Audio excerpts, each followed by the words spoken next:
नमस्कार दोस्तों, स्वागत है आपका मेरे चैनल प्रतिभा किचन में। आज मैं बनाने वाली हूँ आम और हरी मिर्ची का कुच्चा अचार। एकदम तीखा, चटपटा, टेस्टी।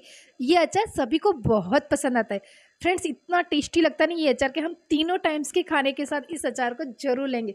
जीरा राइस के साथ, दाल चावल के साथ, रोटी के साथ, सभी के साथ बहुत टेस्टी लगता है। इतना टेस्टी ये बनता है। तो उसके लिए चलते हैं मेरे किचन में। तो यहाँ पे मैंने लिया हुआ है आम, हरी मिर्ची और थोड़ा सा अदरक। अदरक की क्वांटिटी एकदम कम रखनी, बहुत ज़्यादा नहीं रखनी है। अगर आप अदरक स्किप करना चाहते हैं तो आप उसे स्किप करके भी बना सकते थे। सिर्फ आम और हरी मिर्ची से भी ये अचार बहुत टेस्टी बनता है। तो देख लीजिए, हरी मिर्ची मैंने इस तरह की ली हुई है। इसको अच्छे से धुल लिया है। धुलने के बाद अच्छे से क्लीन कर लिया, बिल्कुल भी इसमें पानी नहीं रहना चाहिए। कॉटन के कपड़े या सूती कपड़े से आपको इसको क्लीन कर लेना है और पंखे के नीचे सुखा देना है। इतना खास ध्यान रखना है आपको, बिल्कुल भी ये गीला नहीं रहना चाहिए। तो देख लीजिए, मैं सबसे पहले हरी मिर्ची की डंठल को इस तरह से निकाल दूंगी, सारी डंठल को। यहाँ पे मैंने हरी मिर्ची तीखी वाली नहीं ली है, ये तीखी हरी मिर्ची नहीं आती। अगर आपको बहुत ज़्यादा स्पाइसी, बहुत ज़्यादा तीखा पसंद है तो आप यहाँ पे तीखी मिर्ची भी यूज़ कर सकते हैं। बट काफ़ी ज़्यादा तीखा अचार हो जाता है तो बच्चे नहीं खाते फ्रेंड्स, इसीलिए मैंने यहाँ पे तीखी मिर्ची नहीं ली हुई है। बट वो आपकी चॉइस है, अगर आप लेना चाहते हैं तो आप ले सकते हैं तीखी मिर्ची। अब इसी तरह से मैं अदरक की भी छिलकी को रिमूव कर दूंगी इसी तरह से। और जो भी खराब पोर्शन है उसे बिल्कुल भी नहीं लेना। अगर हरी मिर्ची में भी खराब है तो आप उसे निकाल दीजिए, अच्छी वाली ही मिर्ची लीजिए आप। और हरी मिर्ची कोई भी ले सकते हैं, जो छोटी साइज वाली आती है हरी मिर्ची आप वो भी ले सकते हैं, जो मोटी वाली सी आती है वो भी आप ले सकते हैं। तो देख लीजिए, मैंने अदरक को भी अच्छे से छिल लिया है। अब यहाँ पे मैं कट कर लेती हूँ आम। आम का छिलका नहीं निकालना है, उसको छिलके के साथ ही बनाना है। सिर्फ साइड की जो डंठल आती है उसे निकाल देना और बीच को जो गुठल आती है उससे निकाल देना है। तो आम को बहुत ज़्यादा बड़े बड़े नहीं काटना है, नॉर्मल इसी तरह से साइड से काटना है आम को। फाइनली अभी इसको मुझे चॉप करना है आगे।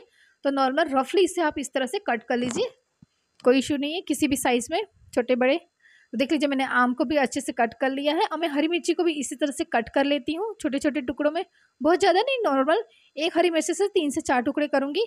अभी मुझे आगे इसे एकदम कुच्चा बनाना है, एकदम बारीक करना है, तो वो नेक्स्ट प्रोसेस में आगे बताऊँगी आपको। अभी इसी तरह से मैं नॉर्मल कट कर रही। यहाँ पे मैंने अदरक को भी इसी तरह से कट कर लिया है नॉर्मल साइज में। तो तीनों चीज़ों को मैंने कट करके अच्छे से रेडी कर लिया है। यहाँ पे तीनों चीज़ें हमारी रेडी हो चुकी। अब चलते हैं नेक्स्ट, इसको एकदम थोड़ा फाइन करने के लिए। तो उसके लिए मैं यहाँ पे लूँगी एक इस तरह का ग्राइंडर। नॉर्मली हमारे सभी के घरों में इस तरह का चॉपर होता ही है, प्लास्टिक वाला जैसा आता है चॉपर, जिसके अंदर एकदम बारीक नहीं, दरदरा सा होता है ये वाला चॉपर। या फिर अगर आपके पास ये चॉपर नहीं है तो आप मिक्सी जार में भी पल्स मोड के अंदर करके इसको दरदरा सा आप पीस सकते हैं। एकदम फाइन नहीं पीसना, दरदरा सा रखना है। कुछ पीसेस बड़े रहने चाहिए, कुछ छोटे पीसेस, इसी तरह करना है। तो यहाँ पे मैं मिक्सी जार में डाल के कर रही हूँ ताकि अच्छे से हो जाए। सबसे पहले मैंने इसमें डाला अदरक। देख सकते हैं आप अदरक को मैंने किस तरह किया, एकदम फाइन भी नहीं हुआ है और एकदम बड़े बड़े पीसेस भी नहीं है, मीन्स दरदरा सा हुआ है। कुछ पीसेस बड़े हैं और नॉर्मल सारे पीसेस दरदरे से हैं। अब इसी में मैं डाल दूंगी हरी मिर्ची। सेम इसी को भी इसी तरह से पीसना है, दरदरा सा, एकदम फाइन नहीं करना है, दरदरा पीसना है। देख लीजिए, मैंने हरी मिर्ची भी ऐड कर दी इसी के अंदर और इसे भी मैं इसी तरह से दरदरा पीस के रेडी कर लूँगी। आप पल्स मोड में किस तरह कीजिए, मिक्सी को चालू कीजिए और बंद कीजिए, चालू कीजिए बंद कीजिए। आप 2 से 3 बार करेंगे तो आपका आराम से अच्छे से दरदरा पीस जाएगा। आप कंटिन्यू चालू रखेंगे मिक्सी तो ये एकदम फाइन हो जाएगा। तो देख सकते हैं आप, हरी मिर्ची भी दरदरे से पीस चुकी। काफ़ी हरी मिर्ची ऐसे छोटी छोटी बड़ी सी है और काफ़ी छोटी सी है, तो इसे भी मैं अलग से प्लेट में इसी तरह निकाल लूँगी। देख सकते हैं, इसमें बिल्कुल भी पानी नहीं आना चाहिए, आपको खास ध्यान रखना है वरना आपका अचार खराब हो जाएगा। आप मिक्सी जार यूज़ कर रहे हैं, जो भी बर्तन यूज़ करें, क्लीन बर्तन यूज़ कीजिए ताकि पानी इसके अंदर ना जाए, वरना आपका अचार ज़्यादा टाइम, लॉन्ग टाइम तक अच्छे से नहीं रहेगा, ख़राब हो जाएगा वो। तो देख लीजिए, अदरक हो गया हमारा, हरी मिर्ची हो गया, और सेम इसी तरह से मैं कर लूँगी आम को भी इसी तरह इसमें डाल दूँगी। आम एक साथ सारी क्वांटिटी में नहीं आएगा, काफ़ी आम है यहाँ पे, तो मैं आम यहाँ पे आधा लूँगी और इसे भी पल्स मोड में चालू बंद करके इसी तरह से नॉर्मल कुच्चा टाइप का मैं कर लूँगी, दरदरा सा, कुछ बड़े पीसेस और कुछ छोटे पीसेस उसी तरह से। देख लीजिए, अब आम भी हो चुका है हमारा, कुछ बड़े कुछ छोटे पीसेस में। तो उसे मैं रख दूँगी, इसी की तरह प्लेट में निकाल दूँगी और जो बाकी का भी आम बचा है उसे मैं इसी तरह सेम पीस लूँगी। देख सकते हैं आप, तीनों चीज़ों को मैंने अच्छे से पीस लूँगी। हो चुकी है हमारी तीनों चीज़ें रेडी पीस कर। इसी तरह से आपको कर लेना है फ्रेंड्स, ये प्रोसेस आपको। देख लीजिए, तीनों चीज़ें अच्छे से हो चुकी है।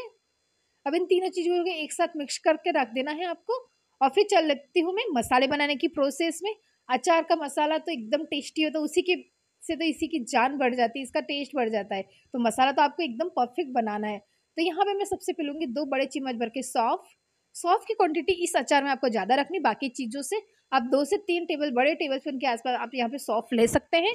साथ ही मैं डालूंगी 1 टेबलस्पून के आसपास राई। ये काली वाली जो राई आती है ना, सब्जी फ्राई करने में या दाल फ्राई करने में हम यूज़ करते हैं, वो वाली राई लेनी है। साथ ही डाला है थोड़ा सा मेथी दाना। मेथी दाना बहुत ज़्यादा नहीं लेना, आधा टेबलस्पून के आसपास मैंने लिया, इससे नहीं तो कड़ाहट एकदम कड़वापन आ जाएगा आपके अचार में। और साथ ही मैंने डाला है 1 बड़ा चम्मच भर के जीरा और 2 बड़े चम्मच भर के मैं यहाँ पे डालूंगी साबुत धनिया। ये जो सूखी धनिया आती है ना साबुत, वो। और साथ ही 1 छोटा टेबलस्पून पीली वाली राई आती है ना, राई के दाने, वो लिए हैं मैंने। तो इन सारे मसालों को मैं डालूंगी एक पैन में, इस तरह कढ़ाई में। मसाले आपको खास ध्यान रखना है, इसी क्वांटिटी में लेना है, कोई भी बहुत ज़्यादा नहीं लेना है, कोई बहुत कम नहीं लेना है। अभी इसे लो फ्लेम पे मैं अच्छा सा भून लूँगी। स्टार्टिंग में आप हाई फ्लेम रख सकते हैं, फिर थोड़ी देर के बाद आप फ्लेम को कर दीजिएगा लो, वरना ये चिपकने लगेगा प्लेन में और जल्दी से ये जल जाएगा और भुनेगा नहीं अच्छे से। ये अच्छे से भुना चाहिए, इसलिए फ्लेम को रखना है लो, और अच्छे से इसमें से मस्त खुशबू आनी चाहिए मसाले वाली। इसे लो फ्लेम पे आप भुनेंगे इसी तरह से तो बहुत अच्छी सी खुशबू आएगी। और जब आपको लगने लगे खुशबू बहुत अच्छी सी, तो उसी स्टेज पे आप गैस की फ्लेम को कर देना बंद और हल्का से इसे कर लेना ठंडा।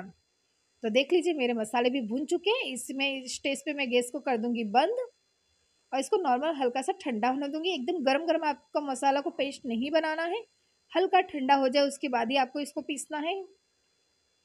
तो इसे मैं देखिए इस मोल्ड में ट्रांसफर कर दिया है मिक्सी जार में, इसको हल्का ठंडा होने दूंगी।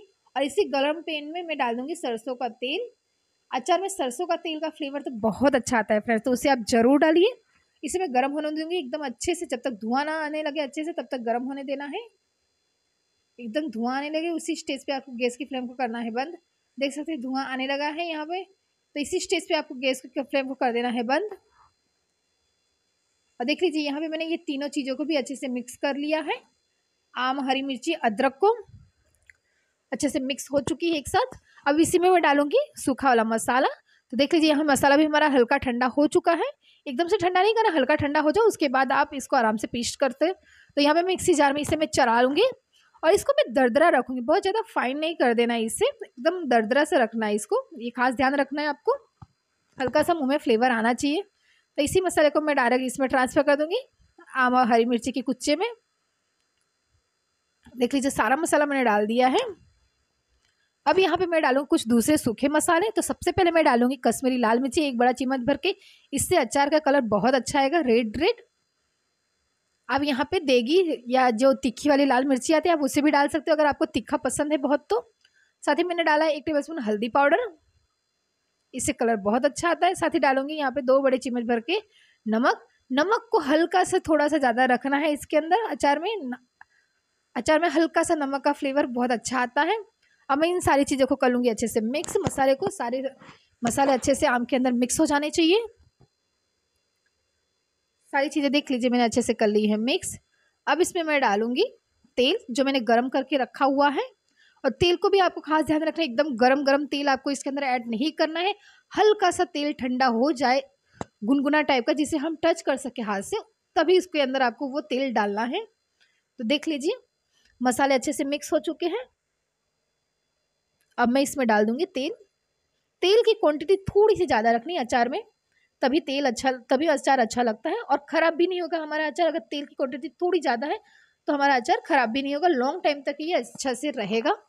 तो देख लीजिए अभी मैं यहाँ पे थोड़ा तेल डाली हूँ, अगर बाद में ज़रूरत पड़ेगा तो मैं बाकी का जो बचा तेल है वो भी डाल दूँगी। इसे भी मैंने गर्म कर लिया है। तेल डालने के बाद भी इसे मैं अच्छे से कर लूँगी मिक्स।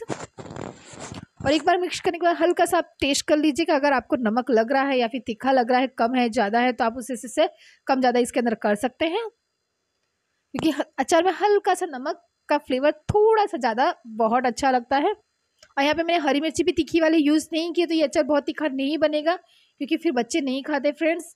तो यहाँ पे अगर आपको बहुत तीखा पसंद है तो लाल मिर्ची, देगी मिर्ची भी सूखी वाली तीखी डाल सकते हैं यहाँ पे आप। अब मैं इसमें एंड में डालूंगी 1 बड़ा चम्मच भर के नींबू का रस। नींबू का रस डालने से इसकी सेल्फ लाइफ भी बढ़ जाती है और चटपटापन भी इसके अंदर आ जाता है। तो नींबू का रस जरूर डालिए। अगर आपके पास नींबू का रस नहीं है तो आप वाइट विनेगर, जो वाइट वाला सिरका आता है ना, आप उसे भी यहाँ पे डाल सकते हैं। तो इसे डालने के बाद भी मैं कर लूँगी एक बार मिक्स अच्छे से। देख सकते हैं हमारा कुच्चा अचार कितना अच्छा लग रहा है, सामने से आपको नज़दीक से थोड़ा मैं दिखा दे रही हूँ, कितना टेस्टी लग रहा है। ये अचार अगर आप फ्रेंड्स बनाएँगे एकदम अच्छे से, तो आप तीनों टाइम के खाने के साथ इस अचार को ज़रूर खाइए, कभी भी आप मिस नहीं करेंगे। अगर आप लंच बॉक्स में लेके जा रहे हैं तो आप उसमें भी आराम से ये अचार लेके जाएँगे। काफ़ी बार हमें सब्जियाँ पसंद नहीं आती, तो हम नॉर्मल अचार से ही रोटी खाते होते हैं। तो इस तरह का अगर आप अचार बना रहे, तो आपको सब्जी की भी ज़रूरत नहीं पड़ेगी फ्रेंड्स। तो ज़रूर से ये अचार आप बनाइए फ्रेंड्स। और यहाँ देखिए मैंने एंड में डाल दिया है 2 टेबलस्पून के आसपास हींग। हींग मैं स्टार्टिंग में भूल गई थी, जब हमने यहाँ पे सूखे मसाले तेल डाला था, आप उसी स्टेज पे इसमें हींग डाल दीजिए। मैं भूल गई थी इसलिए मैंने यहाँ पे एंड में डाला इसे हींग। हींग डालने के भी एक बार अच्छे से मैं इसे चला लूँगी, ताकि अच्छे से हींग सारी में मिल जाए, कोटिंग हो जाए। मैं आपको देखिए नज़दीक से दिखा रही हूँ कितने अच्छे लग रहे हैं, छोटे-छोटे कुछ पीसेस से एकदम फाइन और कुछ पीसेस एकदम ऐसे बड़े से हैं, तो बहुत अच्छा लगता है ये। अब इस अचार को आपको क्या करना है, एयर टाइट डब्बे में या काँच की जार में या प्लास्टिक का भी आपका इस तरह का जार है, तो आप उसमें भी डाल दीजिए और इसे कम से कम 3 से 4 दिन अच्छे से धूप दिखा दीजिए। आप जितनी अच्छी धूप इसमें दिखाएँगे, उतना अच्छा ये अचार बनेगा और जो आम के छिलके हैं या फिर जो भी इसमें कड़क पोर्शन है, वो आराम से सॉफ्ट हो जाएगा और एकदम अच्छे से मसाले भी मिल जाएँगे, तो और ये टेस्टी बन जाएगा और टेस्टी इसका फ्लेवर निकल कर आएगा। तो इसे कम से कम 3 से 4 दिन आप धूप दिखा दीजिए, तो अच्छा रहेगा और अच्छा इसके अंदर फ्लेवर इन्हेंस हो जाएगा। तो मैं इस तरह से बंद करके इसे धूप में रख दूँगी। कम से कम 3 दिन तो मैं इसे रखूँगी, ताकि ये अच्छे से पूरी तरह से सेट हो जाए। तो फ्रेंड्स, आम का सीज़न चल रहा है, तो इस तरह का आम का कुच्चा अचार आप ज़रूर से बनाइए, बहुत चटपटा बनता है और बिल्कुल भी मेहनत नहीं है, कुछ भी तामझाम नहीं है, कुछ भी ज़्यादा सुखाना नहीं है, धोना नहीं है। आपको नॉर्मल ही आपको इसको कट करना है और मसाले मिलाना है और रेडी हमारा आम का अचार। तो इस तरह से ज़रूर आप इस रेसिपी को ट्राई कीजिए और मेरे वीडियो को लाइक कीजिए, मेरे चैनल को सब्सक्राइब कीजिए और मुझे कमेंट करके बताएं कि आम का अचार आपका कैसा बना। Thank you for watching my video friends।